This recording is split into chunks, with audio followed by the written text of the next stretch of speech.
This other big story, this is sort of apropos to this, why we concentrate on one story and not the other. To me, the giant story of the week was the New York Times printing this very, very long article about Trump's origin story. He had always told us, I'm rich because my father gave me a small loan of $1 million. That was always funny to me that he thought that was a small loan, but he was off by $412 million. Apparently, it was all Daddy's money. All along, all through his life, from the age of 3 years old. It was all Daddy's money, and it was fraud money. That Fred Trump passed $1 billion to his kids and should have paid $550 million in inheritance taxes on it. That's the law. Paid 50. So they cheated the government out of $500 million.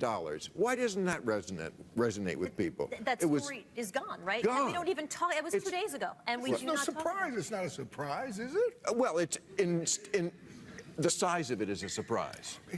I think, look, to Jeff's point, listen, we've always known this president is a con man, right? And so he engaged in tax planning, but he also engaged in tax fraud. That was in the New York Times article, deliberate tax fraud. I think the big takeaway from the New York Times story is what a terrible business person Donald Trump actually is. The fact, and here's what I mean by that. This is a guy that we know was born on third base. And the idiot, instead of stealing home, stole second, right? This is a guy who figured out how to lose everything his father gave him, and then asked for a bailout. Right? This is an obvious thing for them to use. Here he is, bilking the working classes, screwing people, actually cheating on his taxes. He was earning 200 grand a year at age 3, and the Democrats can't use that effectively? He loves the military, he loves his incredible police, he loves the vets, but not enough to pay 1 dime in taxes to support them. People don't care. They don't care. I know, but why? He's a fraud. They're proud, They're proud of him for stealing from the government. That's where the Republican Party is You think today. that's what, They are proud of him for stealing from the government. That's interesting. He worked the system, right? He did. He beat the system. But it hurts them in the end. Just the way this tax cut that's running up the debt, that's going to hurt them in the end. We're now paying more to service the debt than we pay for Medicare. It's almost $500 billion a year just paying to banks who have lent us money.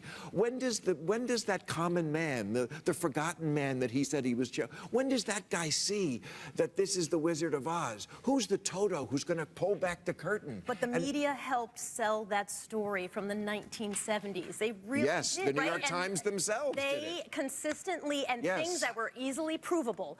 Let's check, does he own these homes that he's saying he owns? Let's see, was he #1 in his class at Wharton, which he was not. Let's actually fact check some of this, and they never did. They like to believe this story. I think it was Tina Brown when she ran an excerpt of her book. She's like, I knew it was bullshit, but I actually liked the writing, and I thought it was a convincing story. And so when you do that, people then buy into the myth. Don't be surprised when they follow that story. This means his whole life has been a constructed lie. Yes. It's a Potemkin life of something he wanted to be, but knows deep down he doesn't have an ounce of the ability to be, and he's managed to parlay this incredible Pandora scheme into the presidency of the United States, and he's still doing it. It's a pyramid scheme. Now, whatever it is an amazing spell he's able to cast. Here's what he did, though. It is a salesman of unbelievable skill. You're right. Here's what he did, simplicity and cunning and absolute ruthlessness. And I think we keep underestimating how dangerous this person is and this phenomenon is in this culture right now.